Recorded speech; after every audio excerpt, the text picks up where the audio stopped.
Well, hello everybody. It's Thursday. Hey, Mike. Hey, Mike. One of those things. I apologize. I got too many mics in my life. That's all right. Hey, right, Bobby. man. Thanks for being here. I was talking about the mic right here. That's what I was talking about. Oh, okay. Yeah, Yes. Yeah. A little late on that, fixing that situation. Man, it's been a nice and cool week this week. It's been so nice, and I'm just kidding. It's been freaking hot. Well, So my oldest son's birthday is in September, so I'm always paying attention to the weather, right? And it's always, like this first week of September, man, where it gets nasty hot, and then it cools down, and then it'll stay like in the 80s, and then all of a sudden October 31st, it cools down. Yeah, but did you say October 31st? Yeah, like right around Halloween, man. Yeah, you never know if your kids on Halloween have to wear a coat or if they have to wear short sleeves and shorts. Yeah. Man, and that's, what are you going to do? It's actually, we're at almost the end. We didn't have as many over 100 days as we normally do. What I mean by that, like 110 days, we normally have 18 of like really hot days, like over 105. We usually have 18 of them. Mm-hmm. We're gonna have like 5. Yeah, I've noticed it's been a much more temperate summer, and my MID bill tells me the same thing. Yeah, well, our cabin, we accidentally left our air. My wife blamed me. I blamed her. We really don't blame me. Who cares? But we left the cabin AC on in the last month. And my wife's like, my bill it's like almost $400. Yeah. Whoops. Oh, well. So I put a Ecobee in. I was going to say, you're going to put a smart one in now, huh? Yeah. Well, the problem is when they put in the new air conditioning and new heating system, they didn't wire the control wire on the new system. So that actually worked for the, you know what I mean? I don't know if ever put in a new one, but you have to have a control wire that controls the unit and gives a current to it at all times. The new smart ones. Oh yeah, I'm not familiar with those. So most newer houses, you don't have a problem. Older houses, if they started off without them, you're gonna have 4 wires. You don't have the 5th wire connected, and you have to have that connected. And so luckily, I went downstairs before. I was like, oh man, I went down there. I was like, oh, there it is. See. Plug this blue one into there. Hey, awesome. It works. Nice. I'm so smart. So now we don't have that problem. Yeah. Speaking of, because it's still real estate related, right? Smart homes, things like that.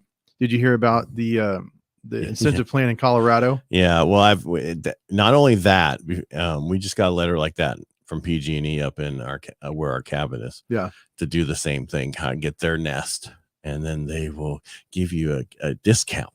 Yeah, and they'll set your thermostat to 80 for you when it's. Well, they did 78, but that's pretty hot because it's been all over the news last week because it was everywhere talking about how they controlled people's thermostats when it was hot and you couldn't change it. And one guy said we used to be able to, even though it said that, we could then, adjust it ourselves. He goes, no, we were completely locked out this time. That's some Big Brother stuff, man. That's. Well, if you sign on the thing that you get this. If you get this and then you get it, then don't complain, And then Marsha was telling me there was a whole survey that if you forego, you can have 2 cookies today, but if you forego the 2 cookies today, you can get 4 cookies tomorrow. And most people won't forego the 2 cookies. And then if you get 2 cookies today, you get no cookies tomorrow. Right. And she's like, and then you get no. So they take the 2 cookies today and they get no cookies tomorrow. And then they complain, why did I get no cookies? Yeah. Right. Because, you got your benefit up front. And that's what happened there is they got a benefit up front, save some money, and then now they gave their control over to the big brothers. Read the little print, people. Yeah, right? Be careful. Nothing's for free in this world. Yeah, nothing. But getting back to what we were going to talk about today, are there deals in real estate right now? A lot of times people think that it's not a good time to buy. It's a great time to buy. It's still a seller's market. But there are deals to be had, right? And I know that sometimes we repeat ourselves, but as you've told me in the past, not everyone's going to catch every show, so it's okay to repeat some things. Right. And it's okay to say it again, even if they did, because they might not remember, and then they're going to hear it again. It's important to repeat yourself a few times. Yeah. Well, and so if you're a buyer out there in this market and you've been looking at certain homes and you're looking for a deal. What you can do is you can call me. I can help you find a home, or if you're working with somebody, ask them to make one of the search criteria the days on market, right? Right. So if we see houses that have been on the market for 60 to 90 days and they're not moving, if it's the house you like or it's something you think you can work with, you should go take a look at the house because the sellers are going to be much more willing to negotiate or even offer a decent amount of credits. Why do you think they're on the market that long? It depends, overpriced. Yeah. But I'll tell you, something that I saw that was kind of an anomaly is when we saw the rates adjust. Yeah. Anything that was listed within that 1 to 2 week period sat on the market for a while because there was some initial shock in the market, right? At least, for almost 2 months. Yeah. And it usually takes 3 months when the drastic rate increases for people to get used to it. So there's a lot of houses that have hung out on the market, kind of no fault of their own, right? It's just the timing and the time in which the rates, increased. And so take a look at those homes, because people's mindsets kind of change a little slower than what the market does, right? And so people look and they think like, oh, it's been on the market more than a week, there's something wrong with it. When in actuality, it's just a victim of circumstance. There's so many nice homes that just got listed at that time, and people got scared. They didn't go look, and they didn't get it in contract. Right. And then price point. I mean, we talked about this before. If you're an FHA price point in that area, 476 or below, it's going to go. Yeah. There's just a lot of people in that price point, because anybody with a 680 or below FICO score is going FHA, period. It's just easier to get them done. Yeah.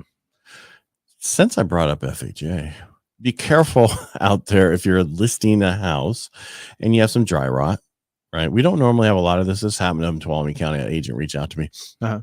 Appraiser reached out to the listing agent and said there's all this dry rot and they have to call for it. Is that normal? I'm like, well, it depends. And I said, is there a dry rot? She goes, well, the garage has a hole in it. Okay. Must have an old wooden garage door, right? Yeah. That's dry rot. They have to call if there's a hole there. You could have fixed that real easily. Yeah. Some Bondo, put the paint over it. You think I'm kidding. I'm not kidding. There's ways you can fix that. Replace it with a roll-up garage door, something, right? Save that.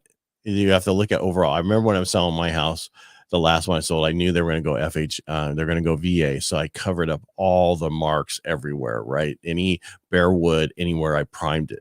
That's all you have to do is prime it. They don't focus on the same paint.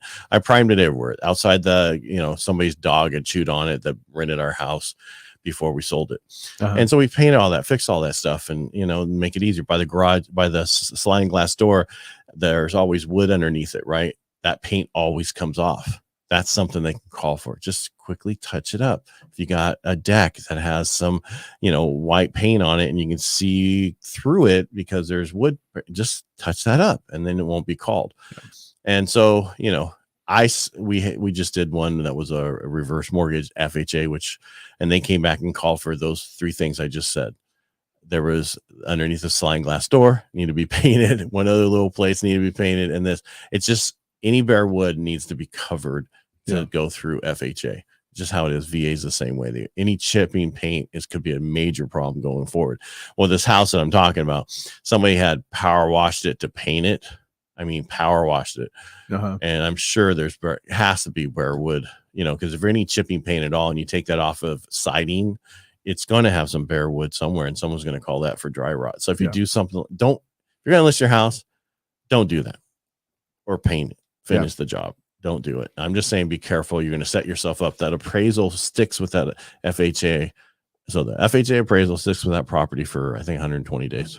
Yeah. So be careful. Very good advice, Ed. Yeah. Well, I just one of those things in there. Like, can you get around this? No.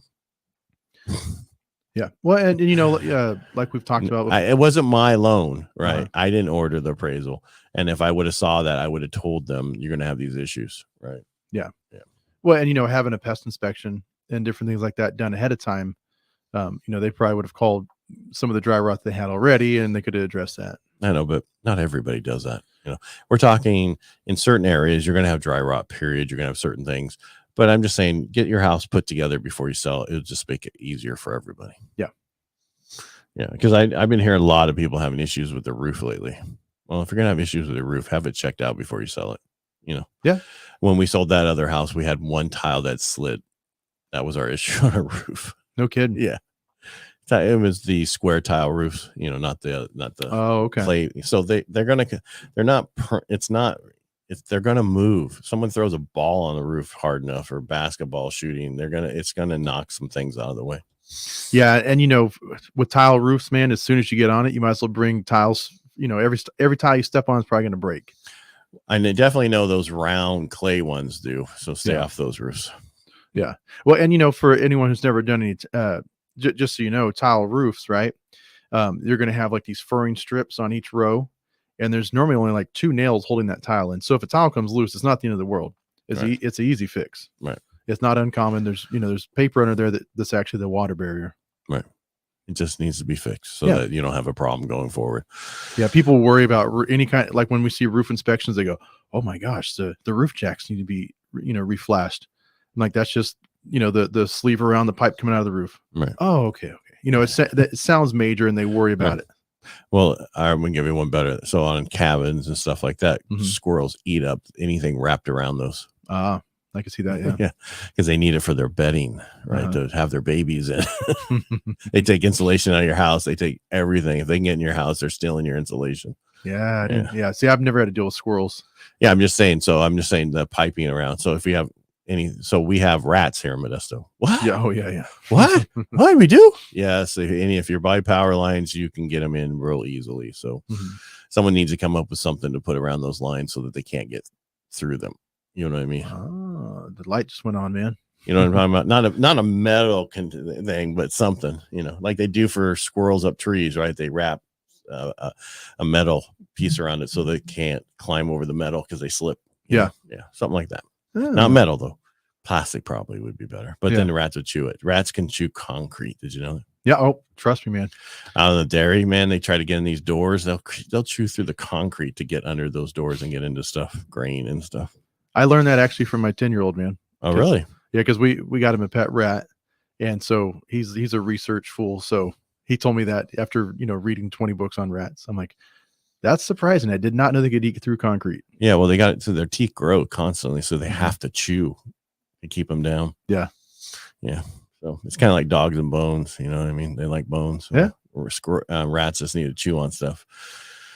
Hopefully it doesn't get loose in your house. So what you're saying is no one's safe. That's right. They're coming to get you. The new movie Rats. There was a movie called I forget what it's called back in the 80s and 90s. Yeah. About rats. Yeah. Guy controlled them. Yeah. Hey, well, as long as you have a good outside cat, they should normally take care of that too. No, if you got a bunch of rats, they're gonna take care of the cat. Yeah.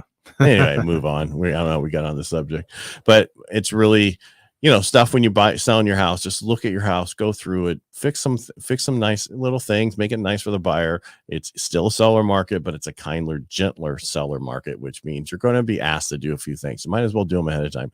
Get your pest report done, get your roof done, get the certain inspections that your listing agent tells you to do them, make it easier on you, because then you know what your costs are going to be going forward if somebody wants you to fix certain things. Yeah.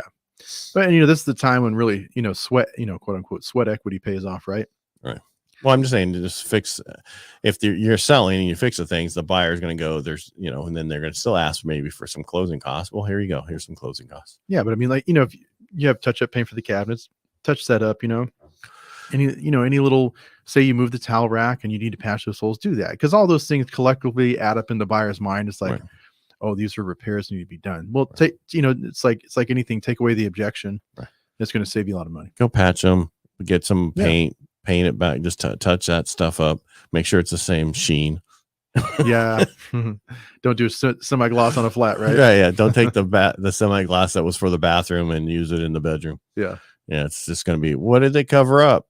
Yeah. Right. Yeah. All right. That's all I had today. Awesome. Well, thank you, Ed. Thank you. Everybody make it a great day, and thanks for watching. And if you like what we do here, just follow.